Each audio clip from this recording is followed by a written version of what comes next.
Welcome everyone to another exciting episode of Free Talk.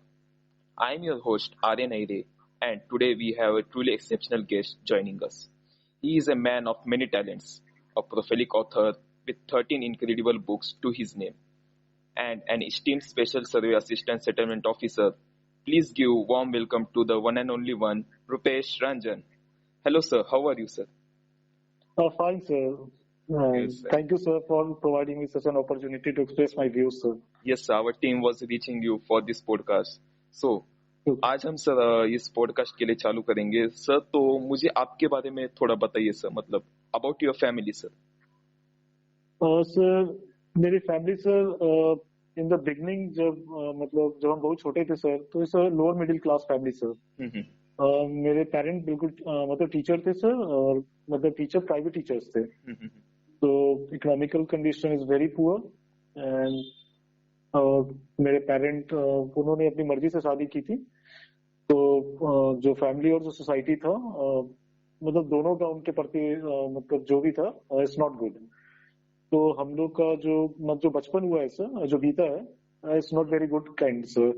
मतलब क्या आप कहेंगे हर साइड से कमी ही थी, मतलब फाइनेंशियली भी कमी थी, और ये कहें कि जो फैमिली रिलेशंस का जो लव एंड कंपैशन रहता है सर, उसमें भी हम लोग वी आर लैकिंग सर। तो हम लोग का चाइल्डहुड एक्सपीरियंस सर उतना अच्छा नहीं है सर। मतलब ठीक बस एक ही चीज हम लोग के लिए सर जो मोटिवेटिंग थे कि हमारे दोनों पेरेंट बहुत पढ़े लिखे थे, वो टैलेंटेड थे, और उनका हमेशा फोकस पढ़ने लिखने का ही था। तो चूंकि वो लोग पढ़ते थे तो हम लोग मतलब बाय बर्थ कहिए या बाय जेनेटिकली कहिए सर, ये चीज हम लोग के पास हमेशा था कि हमको पढ़ना है और कुछ करना है sir. Sir that was a good conversation. Sir आपका मतलब सर 11th-12th का जर्नी कैसा रहा सर? मतलब आपकी स्कूल और 11th-12th की जर्नी में थोड़ा एक स्पार्क कैसा निकला आपको? मतलब पढ़ाई करनी है, आपको कुछ आगे जाके बनना है, ऐसे एक आग रहती है ना सर, तो वे कैसे चली आपकी भीतर? सर देखिए, वो हम लोग मतलब जिस बैकग्राउंड से बिलोंग करते हैं, मतलब जो हम लोग का फाइनेंशियल और फैमिली कंडीशन होता है, उसमें हम लोग को ये बात बिल्कुल पता होता है कि अगर आप नहीं पढ़िएगा तो आप अपनी किस्मत को नहीं बदल सकते जी। आपको अपनी किस्मत को बदलने के लिए किसी भी नॉर्मल जो भी पुअर फैमिलीज होती है, उनके पास एक ही तरीका होता है, एजुकेशन। आप पढ़ के ही अपनी किस्मत बदल सकते हैं। तो हमारे पास सिर्फ यही ऑप्शन था, और ये बात हम लोग अपने माँ बाप से बहुत अच्छे से समझ चुके थे। और चूंकि हम बताए थे कि मेरे पेरेंट्स चूंकि अपनी मर्जी से शादी किए थे, तो दोनों फैमिली से, मेरे नाना जी के साइड से और मेरे दादाजी के साइड से, दोनों साइड से कोई रिस्पेक्ट नहीं था। तो हमारे लिए लाइफ में कुछ अचीव करना और रिस्पेक्ट अर्न करना, इस दोनों के लिए सिर्फ एक ही तरीका था, दैट इज एजुकेशन। तो हम लोग को बचपन से पता था सर, एकदम क्रिस्टल क्लियर था कि हम जितनी मेहनत करेंगे, जितना हम पढ़ेंगे, या मतलब अगर हम स्कूल में तो वहाँ मतलब अच्छे पोजीशन से पास हो, या 12th हो, या लाइफ में, हमको पता था कि एजुकेशन इज ओनली वे। पढ़ के ही हम लोग कुछ कर सकते हैं। ये नॉलेज ही है हम लोग को मतलब अपने लाइफ में रिस्पेक्ट दिला सकता है, और वही कहें कि सोर्स ऑफ मनी हो सकता है sir. Okay sir, as simple as that sir. जी सर। सर पढ़ाई मतलब आपको मन से पसंद थी या?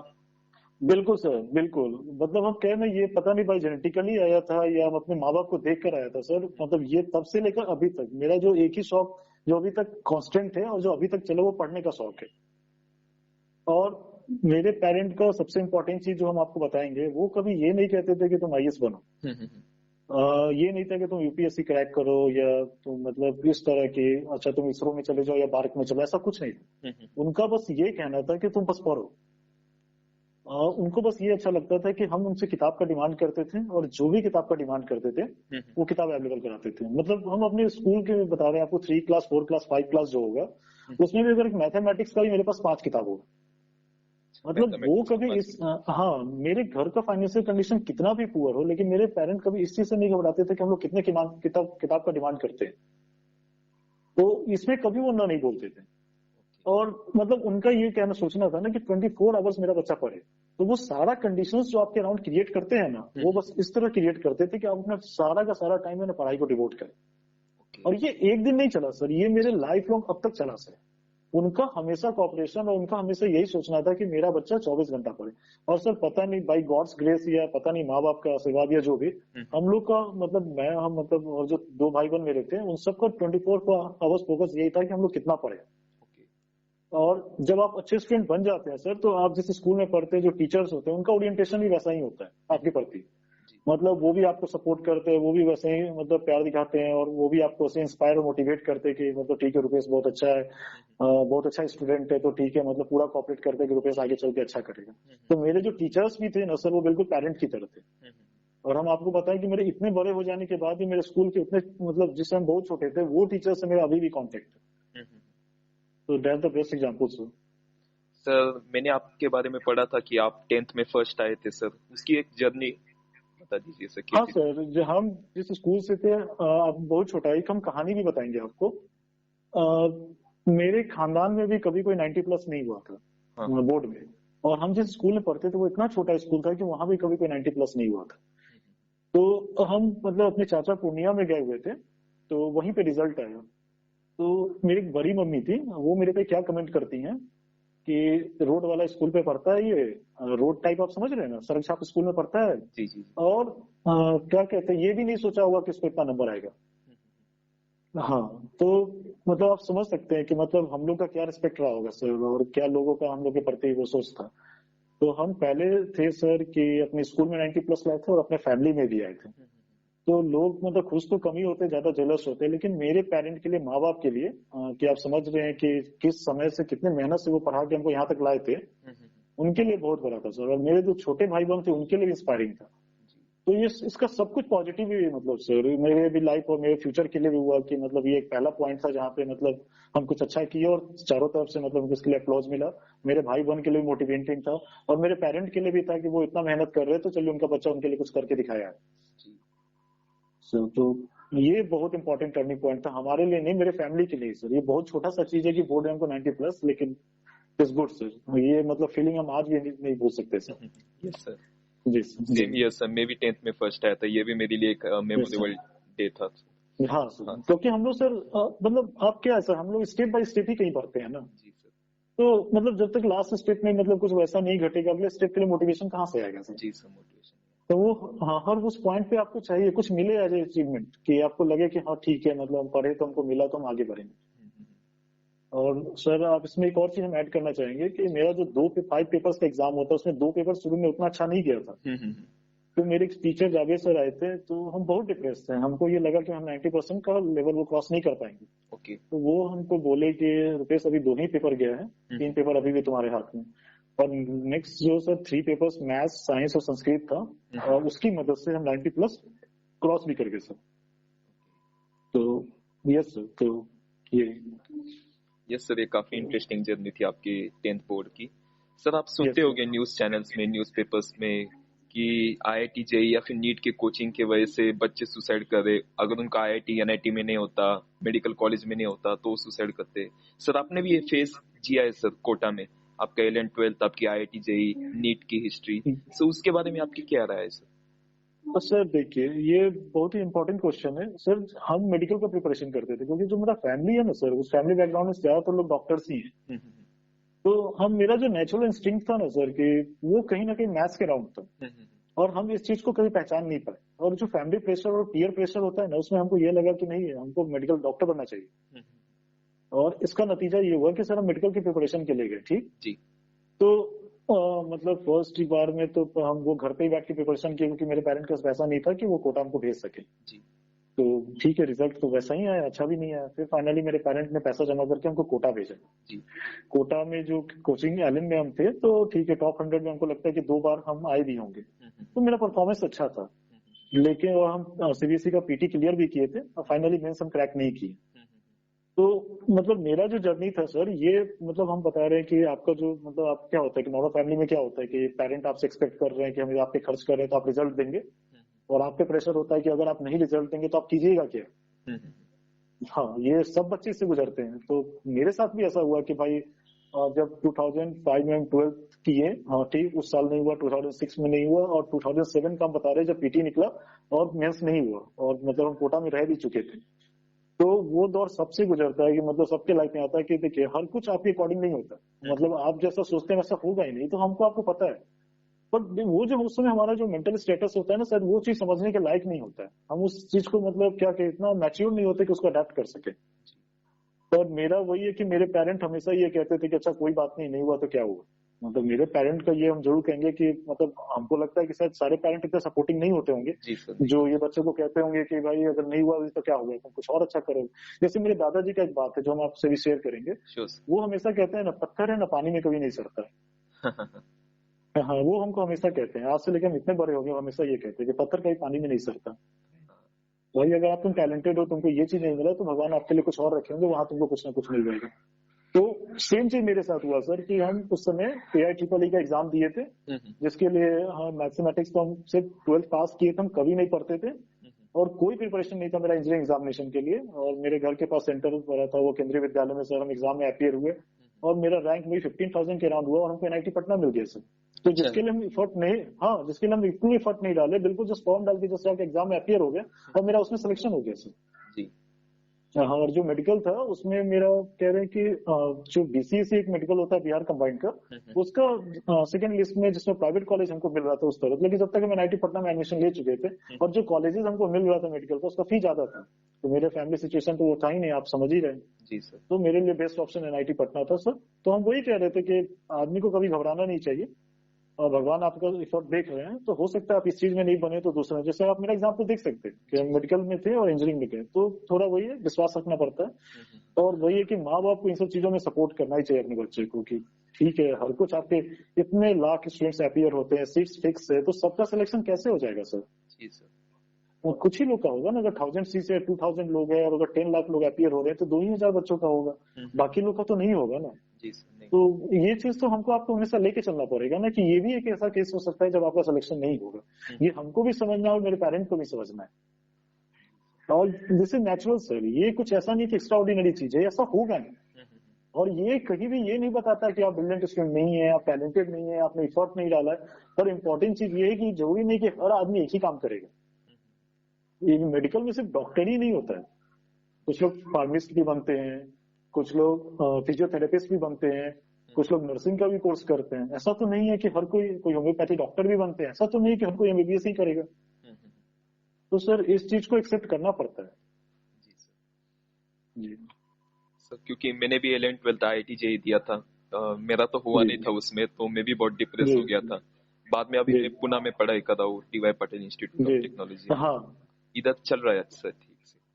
एग्जैक्टली सर, हर हमेशा वो चीज नहीं मिलेगा जो हम चाहते हैं, पर इसका मतलब ये नहीं कि हम एफर्ट लगाना छोड़ देंगे। अब DY पाटिल में हम ऐसा लायक बन जाएंगे कि बाद में IIT वाले को भी देख के ऐसा लगे कि अरे यार, तो हम IIT में भी रहते कुछ नहीं किया और DY पाटिल से इतना कुछ कर दिया। जी सर। लाइफ ऐसा ही होता है सर। जी सर NIT में जाना, IIT में जाना सबका सपना रहता है सर।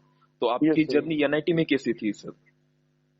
सर अच्छा था, मतलब जब आप NIT में चले जाते हैं तो ठीक है, अब तो अब सोसाइटी का भी और पेरेंट को भी लगता है कि अच्छा ठीक है मेरा बच्चा NIT, उनको बोलने में भी अच्छा लगता है, आसपास के लोगों को भी कहने में होता है कि अच्छा NIT। और जिस समय मेरा एडमिशन हुआ था ना, उस समय इसका कुछ ज्यादा इंपॉर्टेंस था। हाँ हाँ। वहाँ अभी जैसे सीट्स बहुत ज्यादा, तो उसमें इतना भी सीट नहीं था, तो उसमें मतलब एक तरह का अचीवमेंट लिया जाता था। अरे यार मतलब उसका NIT में हो गया। और तो मतलब ठीक है सर, तो फिर हम उसी तरह से गए और मतलब थ्रू आउट NIT मेरा 8 पॉइंटर से कोई कम मार्क्स भी नहीं रहा। हाँ हम ये जरूर कहेंगे कि हम सर उतना इफर्ट्स नहीं डाले, क्योंकि मेरा ब्रांच सिविल इंजीनियरिंग था, तो हम मतलब ओपनली कहते हैं कि सिविल इंजीनियरिंग में मतलब मेरा उतना इंटरेस्ट था भी नहीं सर, हमको उतना अच्छा लग भी नहीं रहा था। लेकिन फिर भी मेरा मार्क्स 8 पॉइंटर से कभी कम नहीं, हम 9 पॉइंटर दिया। तो मेरा स्टडी के प्रति जो फोकस और जो लव है ना सर वो रहा। लेकिन हम फिर भी ये कहेंगे कि 100% नहीं था। वो हो सकता है कि इंजीनियरिंग कॉलेज का जो एनवायरमेंट होता है हम उसमें बह गए हो थोड़ा सा, और जो मेरा फोकस तो रहना चाहिए शायद हम उतना नहीं, मतलब ये हमको लगता है कि शायद हमको और एफर्ट डालना चाहिए था वो 4 साल, वो हम नहीं कर पाए। पर बाकी जहाँ तक इंजीनियरिंग कॉलेज का मतलब जो एक्सपीरियंस का बात है, तो इट वाज गुड सर। मैं I still really said sir. Engineering life आपको कैसे लगती है सर? सर बहुत अच्छा सर, हमको नहीं लगता कि बीटेक से अच्छा और इंजीनियरिंग कॉलेज से ज्यादा अच्छा कोई जगह है जो आपको तैयार करता है।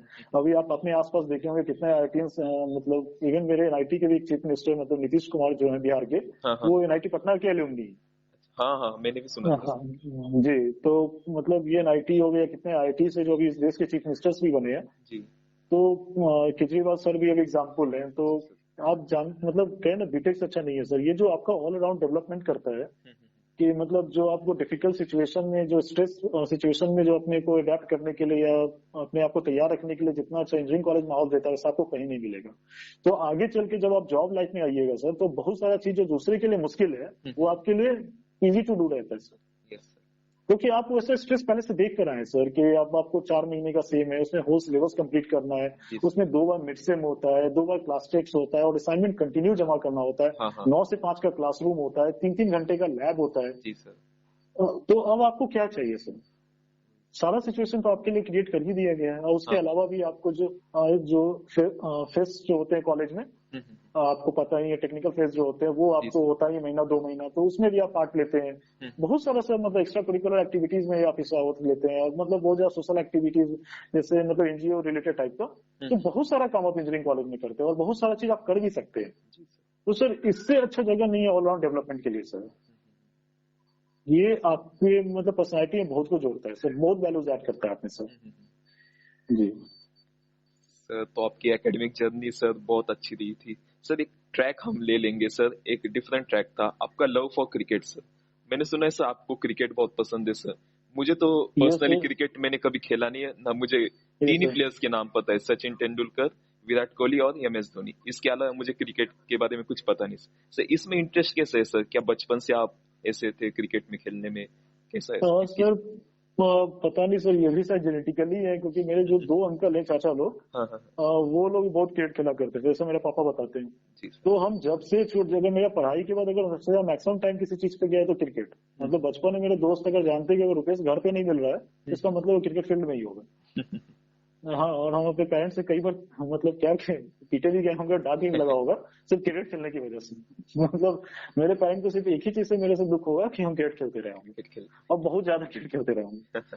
तो हाँ, तो वही सर मतलब ठीक है सर, मतलब मतलब हम लोग बिहार से थे तो बिहार का कोई क्रिकेट बोर्ड नहीं होता था उस समय, जी मतलब कोई उस तरह का मतलब माहौल भी नहीं है हम लोग स्कूल लेवल पे। आप सर। खेलते हैं जितना खेलिए पर कोई वो रास्ता नहीं है सर जिससे आप मतलब पहुंच सकते हैं टॉप लेवल पे सर। तो आप मतलब ठीक है, आपको बस अच्छा लगता है और जस्ट सेंस ऑफ एंजॉयमेंट आप या बस हाँ इसलिए ही आप खेलते हैं और बहुत क्रिकेट खेले हम सर, हद से ज्यादा खेले। और क्रिकेट प्लेयर का जहाँ तक बात करिएगा तो हमारे समय मोहम्मद अजहरुद्दीन उस समय कैप्टन हुआ करते थे जब हम बहुत छोटे थे। हाँ हाँ हाँ तो मोहम्मद अजहरुद्दीन मतलब अभी तक इतने क्रिकेटर हुए, मतलब जो हम स्ट्रॉन्ग फैन अगर किसी के हैं, तो उनके ही हैं, ओके अजहरुद्दीन के हैं। ठीक, फिर उसके बाद तेंदुलकर के तो हर कोई फैन है और आज हम कोहली के गांगुली सबके हम फैन है। जी सर। पर जिनका इम्पैक्ट बड़ा है उसमें मोहम्मद अजहरुद्दीन जरूर होंगे कोई। और अभी आप विराट कोहली देख ही रहे हैं, तो बहुत ज्यादा सर हम क्रिकेट बहुत खेले। और आपको हम बता रहे हैं जब हम NIT इलाहाबाद में जब MBA ज्वाइन किए तो उस समय मेरा थोड़ा एज हो गया, तो और मेरे से बच्चे मतलब जो मेरे जो कलीग थे वो थोड़ा सा मेरे से छोटे होते, हाँ हाँ तो उनमें भी जितना इंटरेस्ट नहीं था उससे ज्यादा मेरे अंदर क्रिकेट में इंटरेस्ट था। तो हम जबरदस्ती टीम बनाया करते थे और मतलब फिर भी मतलब कॉलेज में आने के बावजूद भी खेलते हैं। तो हम आज भी सर अगर हमको कहीं अपॉर्चुनिटी मिले तो हम क्रिकेट का मौका नहीं छोड़ सकते सर। ओके। और ये हम तो मतलब अगर आप अभी मिल जाए हमसे और हमको कहें कि चलिए क्रिकेट खेलते हैं, अभी हम तैयार हो जाएंगे। तो हाँ, और मेरे लिए कोई बहुत बड़ा वो आपको प्लेग्राउंड का भी जरूरत नहीं है, आप अगर रूम में भी कहिएगा तो रूम में भी आपके साथ खेलने को तैयार है। हाँ, और क्रिकेट मेरे लिए बहुत मोटिवेटिंग भी है सर। मतलब वही बात है जैसे इस देश में मतलब जो आप रियल हीरोज जो देखते हैं, एज ए क्रिकेटर्स देखते हैं, आप विराट कोहली के अप्रोच देखते हैं, जो एटीट्यूड देखते हैं, जो कॉन्फिडेंस देखते हैं सर, मेरी inspiring for all of us sir. मतलब ऐसा नहीं, क्रिकेट से बहुत कुछ सर, मतलब वो सीखते भी है सर। सर तो हाँ सर, अभी क्रिकेट का लव सर सबको तो डेवलप नहीं होता, मतलब इससे हम कुछ जी इंस्पिरेशन ले सकते, दे भी सकते हाँ एज ए। हाँ सर फिर कॉम्पिटिटिव एग्जाम के प्रति सर आपका मतलब स्ट्रगल कैसा था? मतलब आपने कितने एग्जाम्स दिए, कौन सी एग्जाम में क्या क्लियर किया? सर एक बहुत बड़ी लिस्ट थी सर, मैंने देखी थी सर। इतने यस एग्जाम सर। सर मैंने लाइफ टाइम में भी अभी तक दिए नहीं होंगे सर। आपने कैसे मतलब इतने कवर किया syllabus and all things sir? Sir वो मतलब आप लाइफ में बहुत सारे एग्जांपल सुने होंगे कि लोग सैकड़ों अटेम्प्ट लेते हैं, वो अपने लास्ट अटेम्प्ट में सक्सेसफुल होते हैं। तो एक चीज मेरे बारे में बहुत अच्छा है ना सर कि मतलब आप हमको क्या कहें, मार सकते हैं, पीट सकते हैं, कुछ भी कर सकते हैं, लेकिन हमको तोड़ नहीं सकते। जो मेरा डिटर्मिनेशन है ना सर, उसको आप नहीं हटा सकते। मतलब जो मेरा सेल्फ डिटर्मिनेशन है, सेल्फ कॉन्फिडेंस है, उसको तोड़ना इतना आसान नहीं है सर। तो मतलब डिफिकल्ट कितना भी सिचुएशन होगा, लेकिन मतलब वही है कि हम अपने रास्ते से नहीं हटते, हम अपने काम में लगे रहते हैं। तो वही सर, कॉम्पिटिटिव एग्जामिनेशन सर जैसे हमको पढ़ने का शौक है, तो एग्जाम सर बहुत अच्छा चीज है। एग्जाम का ये फायदा होता है ना, वो आपको बताता है, वो आपको ये बताता है कि आप कितने पानी में हैं। ये आपको जज करता है, मतलब आपको लगता है कि आपका क्या पोजीशन, आपका क्या नॉलेज लेवल है किसी फील्ड में। तो एग्जाम बहुत अच्छा है सर। हम सारा एग्जाम इसलिए नहीं दिए सर कि हमको सक्सेस ही होना था। जैसे हम तो, मेरे पास अभी जॉब था सर, हम्म, और पहले भी जॉब, हम जॉब में थे सर, तो मेरे पास हमेशा एग्जाम देना ये कंडीशन नहीं था कि हमको जॉब के लिए एग्जाम दे रहे थे, नहीं। एग्जाम इसलिए भी दे रहे थे क्योंकि हमको इससे पता चलता था मेरा नॉलेज लेवल क्या है, हम मतलब बाकी लोग के कंपैरिजन में कहाँ खड़े हैं। Yes sir. तो वहाँ शुरू में सर कई सारे एग्जाम मतलब हम क्लियर भी किए सर। पर मेरे आई साइड से वो रेलवेज का सीनियर सेक्शन इंजीनियर का लगभग 2 बार, लेकिन हम मेडिकली अनफिट हो गए। एक बार रेलवेज का जूनियर इंजीनियर का भी था, उसमें भी हम मेडिकल अनफिट हो गए। एक बार यूपीएससी का असिस्टेंट कमांडेंट भी रिटर्न निकाले, पर आई साइड की वजह से हम उसके फिजिकल में हम गए ही नहीं सर। एक एसएससी जेई मेरा क्लियर था सर, उसके इंटरव्यू को अटेंड नहीं हम कर पाए, वो मेरे से मिस कर गया सर, जिसका कट ऑफ मेरा रिटर्न का ही फाइनल कट ऑफ से ज्यादा था सर। एलएनटीसीसी में मेरा प्लेसमेंट हुआ था सर, उसको हम स्किप कर गए। वैसे बहुत सारे एग्जाम सर, मतलब जिसमें मतलब रिजल्ट्स भी हुआ, पर शुरू में वो आईएएस और ईएस जो बनना होता है ना सर, मतलब सर उसकी वजह से उन सबको हम छोड़ दिए सर। पर ठीक है, मतलब हमको कोई मतलब वो सब कुछ क्या क्या एक जर्नी का हिस्सा होता है सर। मतलब ठीक है, हम अपने हर मोमेंट को रियलाइज किए सर। मेरे लिए कोई भी चीज वो अनसक्सेस नहीं था सर, कि हम कोई भी असफलता टाइप का कोई चीज नहीं था मेरे लिए। मेरे लिए सब कुछ लर्निंग एक्सपीरियंस था सर। हम कभी किसी चीज से इतना फर्क नहीं पड़ता मेरे पे कि मेरा उसमें सिलेक्शन नहीं हुआ या कुछ नहीं सर, मेरे लिए सब कुछ लर्निंग है। तो हम अपने लाइफ के हर मोमेंट को सर रियलाइज करते हैं, एंजॉय करते हैं। मेरे लिए सारा मोमेंट इंपॉर्टेंट है सर। हम इसको कभी ये नहीं लगते ना कि मतलब मेरा इसमें नहीं हुआ, ऐसा नहीं। हम बस ये समझते हैं कि हम उससे कुछ सीखे ही। और मेरे पेरेंट का भी अप्रोच ऐसा ही था सर, वो भी कभी नहीं, वो भी हमेशा ऐसे ही मतलब कहे ना, उनका भी कभी नहीं था कि मेरा बेटा आईएएस बने या यूपीएससी क्लियर करे, उनका बस था कि मेरा बच्चा पढ़े। और कहीं ना कहीं मेरा फोकस भी वैसा ही बन गया सर। कभी सर हम एसबीआई का पीओ का पीटी निकाले, कभी आईबीपीएस का वो कलर का एग्जाम का पीटी, मतलब सर ऐसा मतलब हम देते रहे। अभी हम नेट क्लियर किए लास्ट टाइम, हम गेट कई बार सर क्लियर किए। तो ठीक है सर, मतलब वो कुछ कुछ टाइम पे मतलब एग्जाम देते रहे, और लगभग वो पीटी निकालना, मेंस निकालना it's not a big deal for me sir. हाँ ठीक है, इंटरव्यू हम नहीं, एक आईबी का भी एग्जाम इसी तरह निकला, उसके भी इंटरव्यू में फाइनल से। यूपीएससी का भी हमको लगता है इंजीनियरिंग का सर्विसेज का हम 2 बार फाइनल तक गए, इंटरव्यू तक, और उसका भी फाइनल लिस्ट में मेरा नाम नहीं आया। फिर एक बार बीबीएससी लेक्चरर का भी, अब उसका भी वही हुआ। फिर यूपी के भी कभी एग्जाम्स क्लियर हुए, इसके फाइनल। तो सर ठीक है, ठीक है, मतलब एग्जाम्स में बहुत सारा दिए, उसमें पार्शियल सक्सेस भी हमको मिला।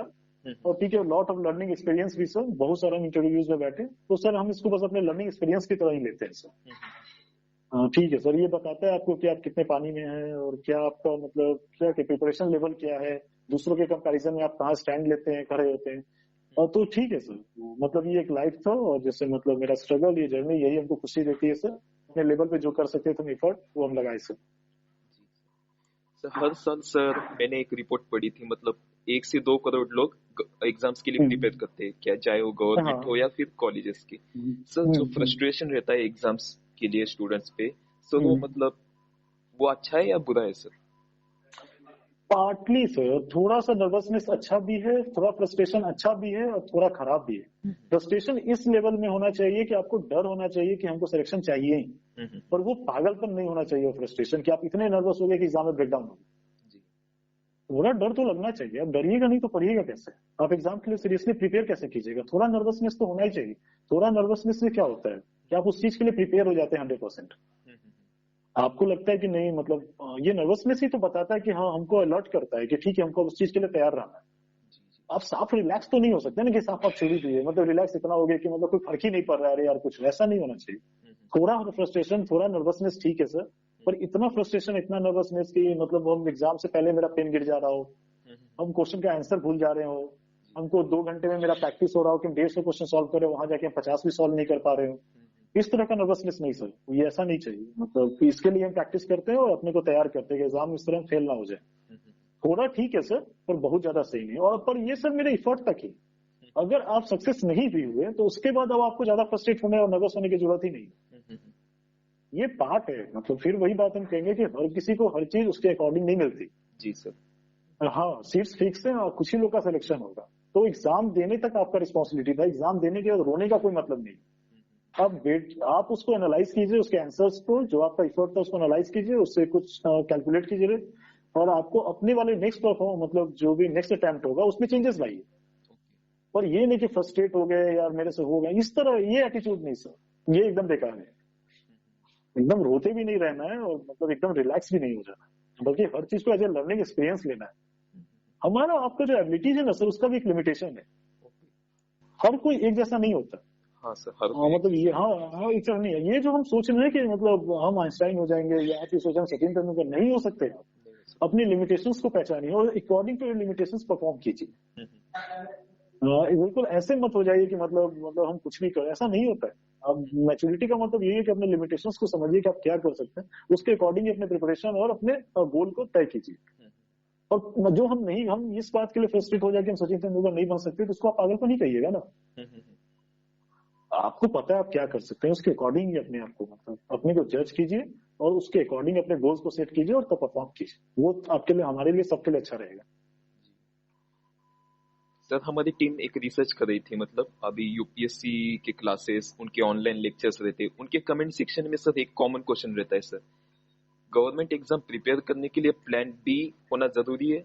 According to you sir, what about plan B sir? Should we keep plan B for those नहीं एग्जाम्स? सर, हम प्लान बी में विश्वास नहीं करते। आप 100% एफर्ट दीजिए और वो कुछ ना कुछ रास्ता खुद बन जाएगा। ये ऐसा नहीं है, मतलब सेकंड ऑप्शन लाइफ में नहीं लेना चाहिए, इसमें नहीं, कभी भी नहीं लेना चाहिए। ओके।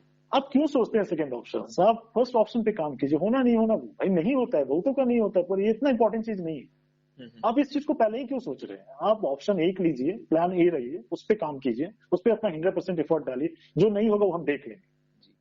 आप पहले ही प्लान बी बना के तैयार है भाई, आपका 100%। पता नहीं, हम नहीं एक्सेप्ट करते इस चीज को कि हम पहले ही कई ऑप्शंस लेके जाते हैं। ये एग्जाम है तो आप ये ऑप्शंस ले लेंगे, लाइफ में कैसे ऑप्शंस ले लेंगे?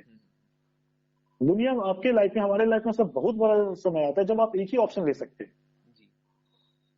तो ये प्लान बी क्या होता है? कुछ नहीं। आप एक ऑप्शन के लिए 100% एफर्ट डालिए, सब कुछ उसके लिए कीजिए। हुआ अच्छी बात है, नहीं हुआ तो भी कोई दिक्कत नहीं। कोई दिक्कत अब क्यों नहीं होगा? इतने लोग का होता है, आपका भी होगा।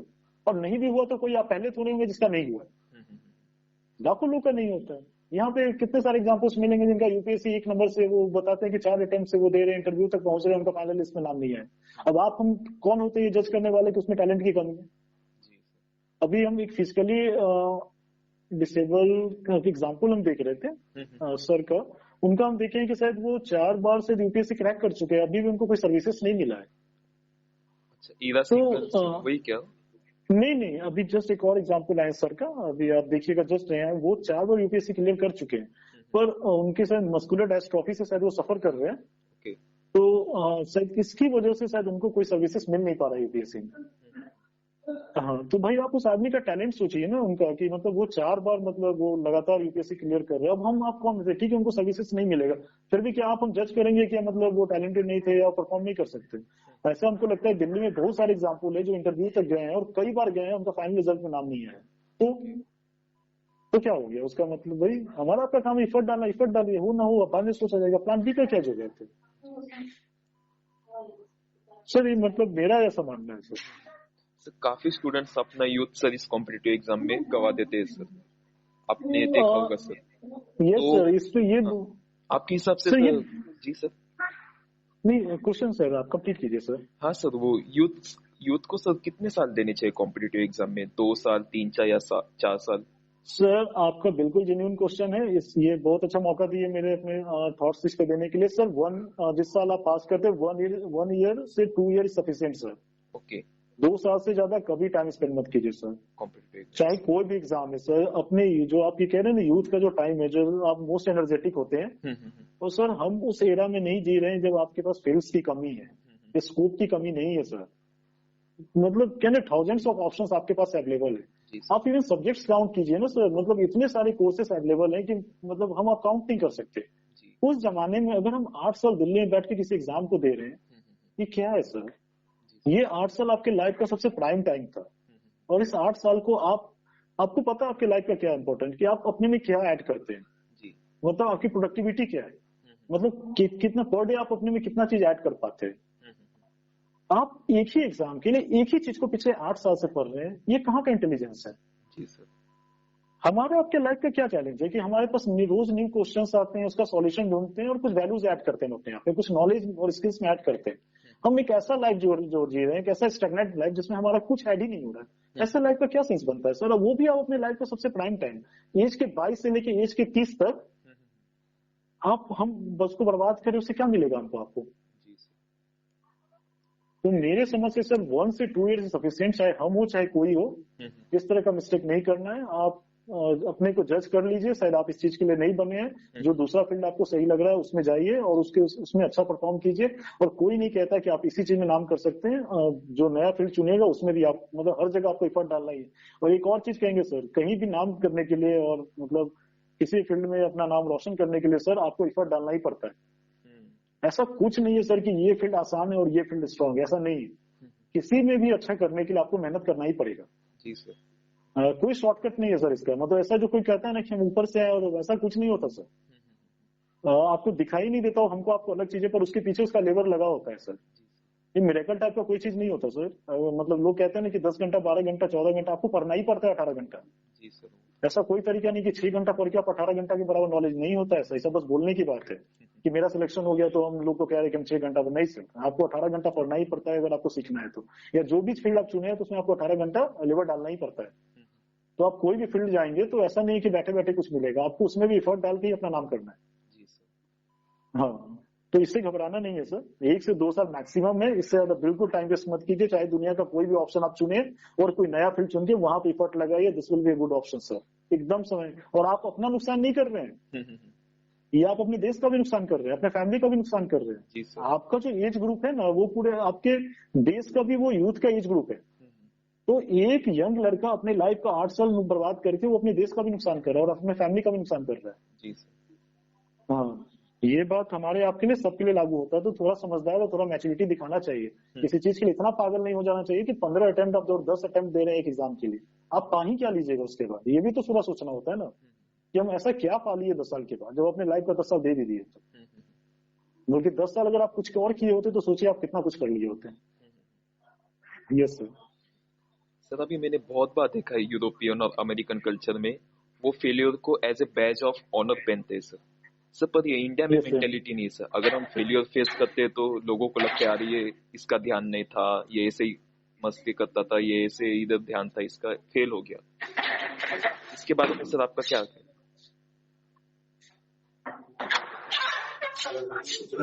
सर मतलब अभी हम जस्ट इससे थोड़ा देर पहले आपको बता रहे थे। हेलो जी सर बोलिए। हाँ, जस्ट हम बोल रहे थे सर कि फेल्यूर जो है ना पार्ट ऑफ सक्सेस है सर। ये बिल्कुल ही हमारा आपका एटीट्यूड ऐसा नहीं होना चाहिए कि घबराने वाला।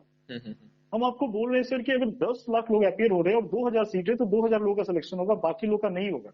जी सर। एकदम ये हार्ड ट्रूथ है। अभी हम वही बोल रहे थे, प्लान बी भी आपको नहीं सोचना है।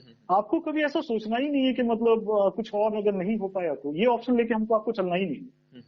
फेल्यूर सर हम बोले नहीं, हम अपने लाइफ में भी आपको बताएं कि कितना सारा एग्जाम में हम फेल हुए sir. Is just a part of learning experience sir. कभी आपको ऐसा सोचना ही नहीं है, कुछ निगेटिव इसके बारे में लेना ही नहीं है। आपको समझना है कि इस दौरान आप क्या सीखें उससे, और इस तरह से part of the journey. Failure तो कभी आपको लेना ही नहीं है सर किसी भी चीज को। हम आप क्या है सर, हम आप तो सब कुछ करके ही सीखते हैं ना सर। ऐसा कोई तरीका थोड़ी है कि सर बिना कुछ किए आप हम सीख जाएंगे। तो जब तक आप कुछ कीजिएगा नहीं तो कुछ सीखिएगा नहीं। तो कुछ करने के दौरान हो सकता है कि आप सक्सेस होइए या फेल हो जाइए, और हर कोई तो सक्सेस हो नहीं सकता है। तो सर हम ऐसा सोचेंगे क्या, ये तो एटीट्यूड ही मतलब बहुत निगेटिव है। ऐसा सोचना ही नहीं है सर। फेल क्या सर, मतलब हम क्या क्या, अगर हम मेरे पेरेंट है वो मेरे से एक्सपेक्ट किए मेरा बेटा यूपीएससी क्रैक किया और हम नहीं कर पाए, तो क्या वो सोचेंगे कि मेरा इस बच्चे को जन्म देना फेल्योर था क्या? नहीं सर। आप इस तरह का एटीट्यूड रखे कैसे? मतलब अगर वो बच्चा जन्म ही नहीं दे, भगवान से पहले पूछ ले कि मेरा बेटा अगर यूपीएससी नहीं क्रैक करने वाला तो हम इस बच्चे को जन्म ही देना नहीं चाहते। जी सर। क्लासरूम में 60 बच्चे में एक ही बच्चा फर्स्ट करता है, तो क्या उनसे बच्चा पढ़ाई लिखा करना छोड़ देगा, या टीचर बाकी बच्चों को पढ़ाना छोड़ देगा? सर ऐसे कहीं होता है क्या सर? ये तो मतलब एकदम मतलब इस तरह का एटीट्यूड लाइफ में रखना ही नहीं है सर। ये हमारे आपके लिए सबके लिए है सर। फेलियर टाइप का कोई चीज ही नहीं होता है सर। It's just learning.